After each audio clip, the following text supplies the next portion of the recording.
Who can I call for this question? You know who we gonna call for this? Who you gonna call? DeMar. And if he don't got it, oh man, we got a problem. Hopefully he don't say nothing crazy when we get on the phone.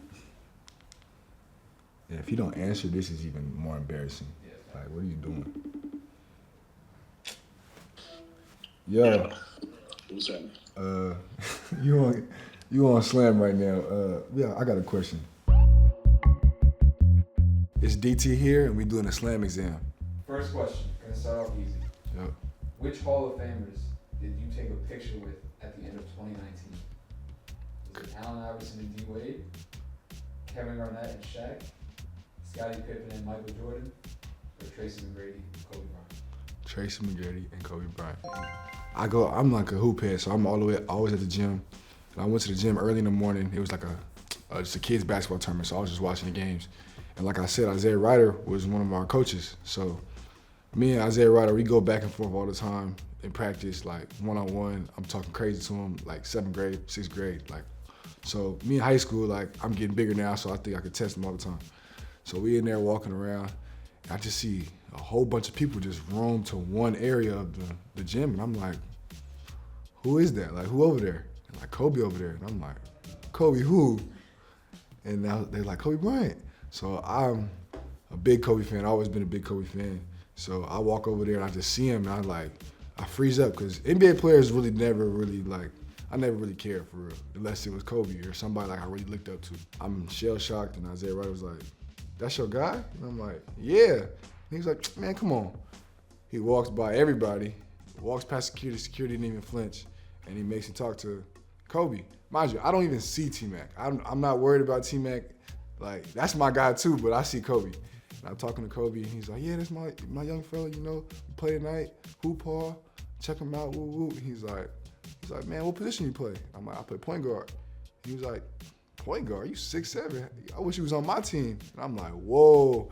And then T-Mac was like, man, I seen the young fella play. You was just in China, right? Woo woo. And I'm like, dang, that's crazy. And he was like, keep going, keep working. We gonna see you soon. Which team did you score your first NBA bucket against? The Toronto Raptors. Yeah, Tell me about that night. It was a cool night. Actually, the night before, wow, this is crazy. I get to say this on camera. The night before, shout out to my vet, DeMar, big bro. Guess where I was at? His house. We in Toronto. Drake's house. Exactly. Went to Drake's house, and it's actually just crazy. Like me, Pat Williams, and DeMar, and me and Pat just like, all right. We're going where? All right, bet. Okay. So, and all night we was actually talking about Kobe. So that was actually crazy. And then, you know, how in the locker rooms are set up in Toronto, our bench is far and you got to walk by where Drake's seats are at. So at halftime, it was funny. Like, it was like, dang, I can go say what's up to Drake. And I really don't be caring about celebrity, but I'm like, hey, I actually know him for real. So y'all ain't finna say I'm over here like riding or nothing like that. So that was actually cool. And it was a backdoor cut. First, we went in one way, and when we left, we went in over here. When we finally walked out, we came out all the way over here. It's 40 cars outside. It's all types of stuff going on. And it's literally it's probably 30 people in there, but the house so big, it feel like it's just us. So, cool guy, you know. Just seeing like all the basketball things that he really has in his house is crazy. Like the jerseys, the memorabilia, the jewelry, and then obviously the famous court. Just going on that court. It's actually a funny story. Me and Pat was playing around, like playing one-on-one. Mind you, I'm on Adidas too, so you know, that's a controversial thing. So I walked in and I got Yeezys on, and I'm like, oh, interesting. I wonder if he ever said anything. He never said nothing, but we was playing one-on-one. He was like, you better stop before I drop you over here. You got Yeezys on, you gonna say something. And we was playing one-on-one, and then his chef brought some cookies. And that was just funny. Me and Pat talk about it all the time. What kind of cookies was it? It was chocolate chip cookies. Were that the best chocolate chip cookies you ever had? Yeah, at that moment. How many points did you score in your 2 full seasons with the Wildcats? 216? Yeah. 316? 416? Or 516? What's up with 16? Like, why you gotta do that? I'm gonna be honest. A Okay, my first year, I wasn't a bucket like that. My second year, I really wasn't a bucket yet either, you know. I feel like my bucket getting time is gonna come. So I'm gonna pick him. I'm very confident, so I'm gonna just say 516. That's your first mistake. All right, bet, cool. 416. I knew I should have said that. Lucky 4. You guys did win the Pac-12 championship. Yeah. Do you know how many points you scored in that game on March 12, 2022? 18, 17, 16, 15. I could actually tell you my whole stat line. Give me.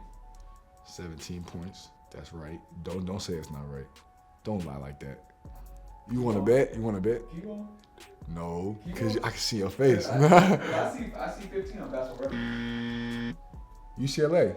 Yeah, March 12th. Okay. Actually, you're right. 15 points, 7 assists, seven rebounds. Yeah, that was the 7th. Dang, you got me on. Dang. I'm supposed to know that. But what do you remember from that day?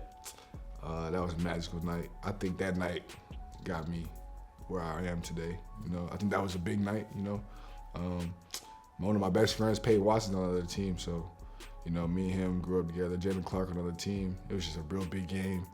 And I remember our point guard, Kirk Creasa, he went down with an injury like in the middle of this tournament. So I had to take all the point guard responsibilities, and it was just a lot. And I had 0 points the first half. Then I got to tweak in the second half. And then we ended up winning the game. I had a dunk at the end of the game. The crowd rushed the floor. We put ice water on Coach. I'm running in the stands. It's crazy. So then a little bit later, a few months later, July 5th, Yeah. you threw out the first pitch for the White Sox. Mm-hmm. Do you know the team that the White Sox were playing that day? New York Yankees, Minnesota Twins, San Francisco Giants, and the Cincinnati Reds. I'm gonna keep it a buck. I don't know. Let me guess. Okay, let's say the Giants. Well, I lost. But shout out to the White Sox, man. Yeah, shout out to the White Sox though. You know, that's the team I came for. It was a bad pass. You know, I wish I could redo it. I'm gonna redo it one day. Your basketball player said pass. Exactly. Bad pitch, man. I played T-ball, but I'm more of a, you know, I don't do no pitching or nothing like that. I'm more of a hitter. You know, I'm type point left field. Just gonna get there. All right, next question. What did Coach Donovan use one word to compliment you at the end of 2023 to the media? He said it in front of everybody. Was it that you were tenacious, intense, competitive, or insane? Probably all of them. Gotta be competitive. Yeah, gotta be Why do you competitive. say that? He always tells me like, your competitive spirit is something that you can't teach. Like, I just know there's a lot of moments that we've had, just me and him as a player coach, that he's just noticed like from day one, he's always said competitive. Like, it's something that if I'm not being competitive, he's gonna ask me what's wrong with me, and he never asked me that. So. Do you know where ESPN had you ranked coming out of high school? 63rd, 75th, 88th, or 95th? 63rd. Yeah. It's crazy. Looking back, Yeah. some people. Yeah. They got that wrong, right? It was actually crazy, my ranking, because I was like 40 or something like that. And I know I was Adidas guy, so you know the politics in that. And I'm like, I wanted to be McDonald's, and I knew like it was gonna be real close. But I was like, I gotta get into something else. And the rankings before the McDonald's and all the big games dropped me to 63. I said, yeah, it's cooked. So. I got an easy one for you coming up next. Yeah. Where were you drafted? 18. Yeah. Draft night, Phoenix, Arizona. Lolo's Chicken and Waffles. You ever been to Lolo's? Shout out Lolo's. Nah, I got it. Shout out Lolo's. If you ever in Phoenix, you gotta go to Lolo's. Shout out Larry. But that night was just really crazy because just like how you just said, my ranking was 63, and a lot of people doubted me. And when I first decided I was gonna go into the draft, like nobody believed. Like they're like, first round, yeah, all right. So that's why I say like me and Peyton Watson, that's like one of my best friends, just because that process we was just like, man, we gonna shock the world and watch. Like in 5 years, we gonna be the guys that everybody looking like, damn, we got that wrong. So I remember I called him earlier that day, and he was just like, brother, I'm praying for you, and we gonna do it, you know? And he was in New York, but I felt some type of way because I didn't get invited to the green room, and I knew I was one of the last guys that they was gonna pick, and then they went another direction. So I was like, all right, bet, cool. Woke up, and I tried to make it as much as a regular day as possible, so I wasn't like nervous. So I woke up, ate breakfast. We had like the hotel by Lolo's, and I went to go work out, like just a regular workout. But I had mad cameras with me, so it's kind of hard to keep it normal. But I was getting interviewed all day. Came back, went to sleep, and then I just set out my clothes, and I just had a moment to myself, like, dang, like I gotta put my draft suit on. I remember my mom was just like, she was just like so tense, and I'm like, Mom, calm down. It's just a regular day. Like, she was like, no. I remember my ankles was ashy, trying to put lotion on my feet. I'm like, man, stop. Like, and so I remember walking in, and everybody was already in there. It was packed. I remember I invited like 50 people, and it was like 200 people there, you know. And it was all the news, everybody. It was like a whole bunch of cameras. So then once the draft started, like, you know, black people actually are always late. My uncles and all that, they told me, I taught them before, I was like, yo, I might go early, so you can't, this ain't no place to be fast and be late. So when I walk in, I seen everybody, it was funny. I was like, y'all knew better. So it was buzz that I was gonna go lottery, mid-lottery. So I wasn't really tripping like first 3 picks. I was like, I know I ain't going there. But then I started putting my jacket around like 6 or 7, just to see, like, I knew it was a team in that range that was like looking at me. They didn't go my direction. I said, okay, bet. Took my jacket off. So I knew, like, if I didn't go, it wasn't gonna happen in the lottery. So then like 14, 15, 16, 17, I'm like, all right, I'm waiting on that call. And it's crazy, my agent, he's at the draft, and his other client, Tari Eason, one of my other best friends, goes 17. The moment he goes, I'm hyped, and he calls me.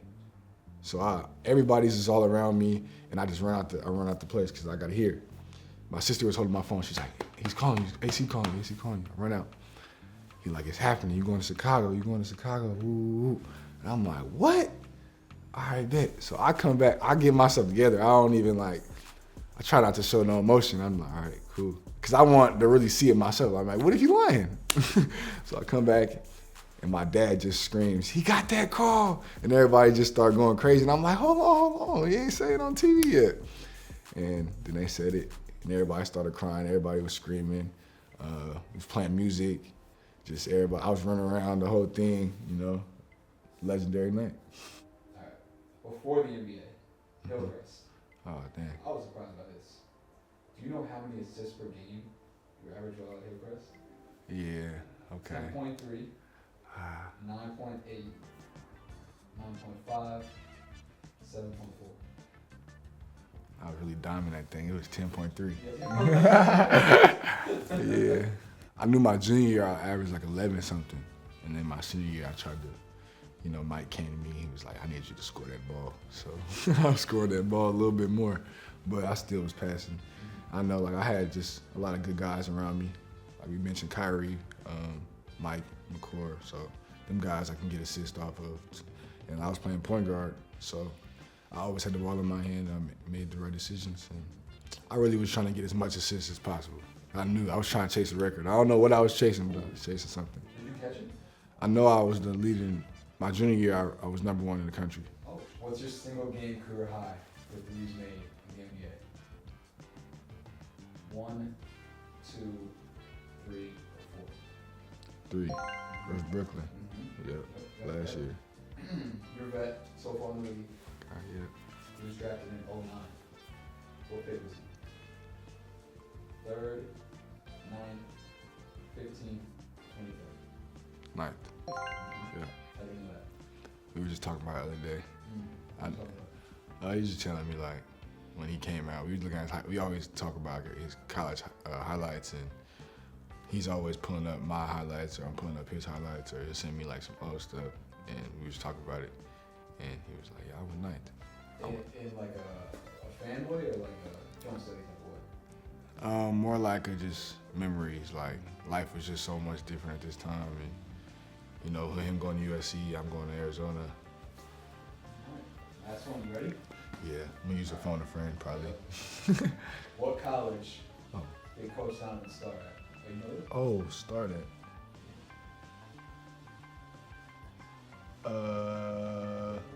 Purdue, Providence, Pepperdine, Princeton. I could call somebody. Go ahead. Where's your phone? Your phone's outside? Oh, I could call somebody. Hold on. You're right. Who can I call for this question? You know who we gonna call for this? We're gonna go. DeMar. And if he don't got it, oh man, we got a problem. Hopefully he don't say nothing crazy when we get on the phone. And if he don't answer, this is even more embarrassing. Yeah. Like, what are you doing? Yo. What's up? You on Slam right now. Yeah, I got a question. What college did Coach start at? Purdue, Providence, Pepperdine, or Princeton? Billy? Yeah, Billy. Say it again. What's my option? Purdue? Purdue, Providence, Pepperdine, or Princeton? The second one. All right. Providence? That's right. I didn't think you was gonna get that right. Come on, man. Come on now. All right, I'll see you later, dog. Got it right. Yep. Yeah, there we go.